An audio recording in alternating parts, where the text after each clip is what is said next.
So now I want to say a little more about some varied uses of SymMods. I often use it to get perspectives or more clarity about my own state of being or by encouraging others to do the same. So Fran's going to put out a painting that I did, and each time one works with a model, different insights or ideas emerge. So here's one of mine I actually call Inside Out. Let's see what it's telling me today. I think I'm going to stand up and go over here and commune with my painting. All right. So as I told you, I'm a multimedia artist, among other things. So this is a blown up photograph of one of my pieces. Now, I'm going to be working with myself as though someone else were working with me, but I want to model this so that you can see, those of you, for instance, who are artists, might like to try this at home. I want to talk directly to you inside out. For one thing, I find you very restful and pleasurable to look at. There's something about your colors and the fact that there are no really harsh angles or lines. You're very soft, and you've got a kind of almost a floating quality to you, and a combination of colors that's just very, very pleasing to me. Well, Marley, I'm very glad that you're enjoying me and liking what it is that you see that you've done. And I don't remember you actually complimenting me before, but I'll take it. What's flirting with me right now is this blue part of you that's kind of in the center, starting in a kind of a sphere, and then moving from the inside to the outside of the sphere. So I just want to, I'm going to become that part and say, I feel like a river. I'm moving and eddying, and I have different shades to me. I'm not all the same. I've got little wavelets and I've got little deep places, and I'm moving from kind of being in an enclosure to being out in another world. But I realized that part of me is always inside and part of me is always reaching out. And for some reason, I get a little emotional saying that. And then what comes to me is the sphere that's containing part of me. Marley, I'm your sphere, but I've got very soft edges, so you actually can move from the inside of you to the outside with impunity. I am not here to stop you, but for you just to identify where you are in your contemplations. Are you in your inner self or are you out in the world? Now the rest of me is appreciating that. All of us is hearing you, Sphere, and that's a really good distinction.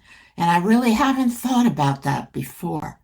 That as a loose boundary, you're very helpful to me in being able to focus on what's inside and what's outside. And so I want to thank you for that. Okay, so that gives you just a little taste of how you can work on your own thing.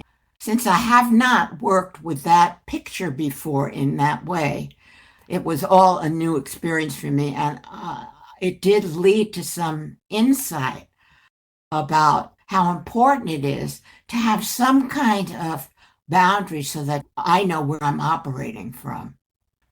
So other things I can tell you is, let's say that you have an important decision to make, like where to live or which job to take or what project you want to work on. You can make representations of each and see what they reveal to you as you work with them.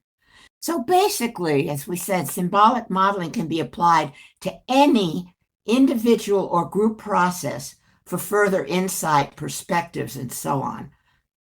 So if you're interested in having a SymMod session or knowing about events that we're offering, please contact my program manager who's here, Katsai Tenen, known as Katz. I think she's already communicated with a few of you.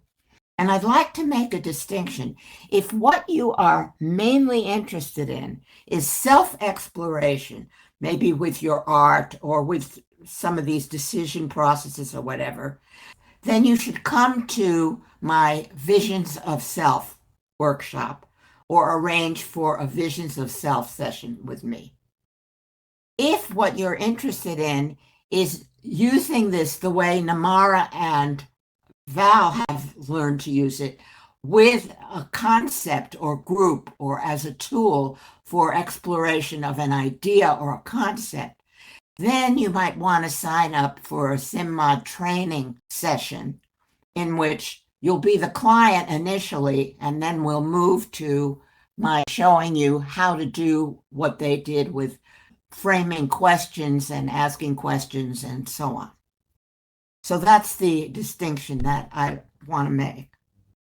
And now I'd like you to share in chat any comments or questions that you have, which we will be happy to respond to. You can address this to any of us, all of us, each of us, however you want to do this.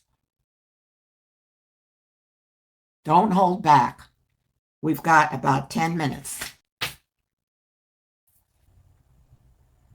I always like to have your feedback about what you got out of the program, what interested you, what maybe was not clear or difficult, how you think you might like to use it, anything that you'd like to say, and certainly any questions.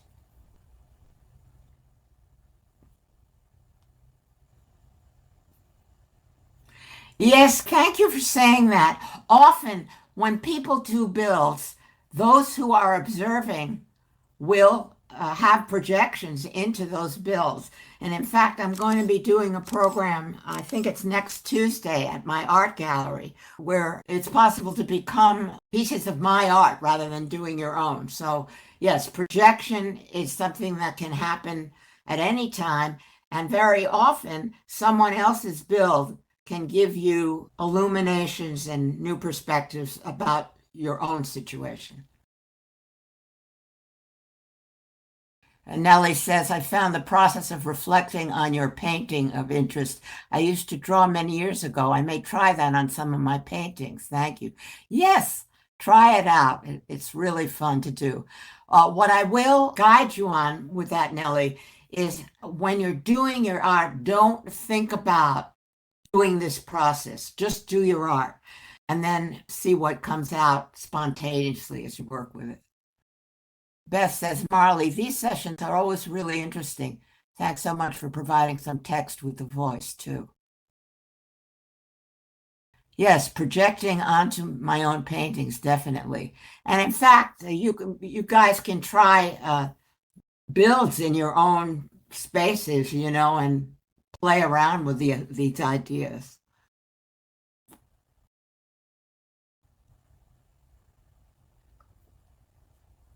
Nellie, I have been wanting to find a student maybe who could get credit on this. I'm not a researcher, I'm an experiential teacher, but I would love to have somebody do research on this. I feel like aside from my teaching about it, I've sort of been alone in developing it. Oh, great, Nellie. That would be wonderful to have like an apprentice who will research and go more into depth about what this process does. Have you considered doing weekend prim building competitions? Well, now it's interesting that you said that because I happen to not like competitions. I like to give value to every person's contribution and not have them compete with each other. But I have done workshops. Yes, uh, that's what Val has done with the meta literacy. She'll ask people to different people to make their own meta literacy bills, and they all come out quite differently, and then they can work with them in different ways. One of the big challenges we have is trying to get a group of people together at the same time. It's almost impossible. And for this work, we need to have pre-registration, unfortunately. It can't people just dropping in because I have to prepare. We are looking for an assistant to Katz who can help with the organization of these programs.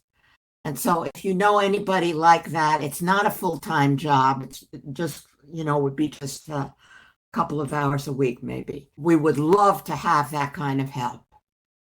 Namara says a few years ago, Marley facilitated a climate change workshop for us at Utopia, where there were different perspectives taken, and then SymMod builds done. It was a great exploration of the issue. Yes, and if you go to my video playlist, you will see the climate change workshop is there.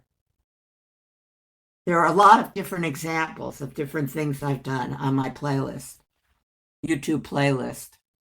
I think you have my website address, right?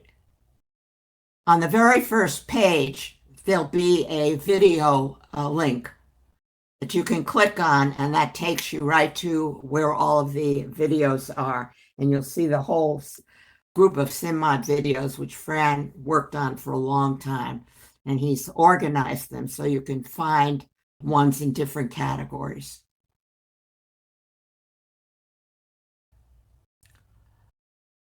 Nellie had a question before, right? Oh, how have I changed? How have any of us changed as a result of the process? The thing that I want to say about that, Nellie, is that I have been a metaphorical thinker all my life. I think in metaphors. I think in symbols. And so for me, it's a natural language. And I had to find a way, I wanted to find a way to bring that to other people so that they would add it to their repertoire of the way they think.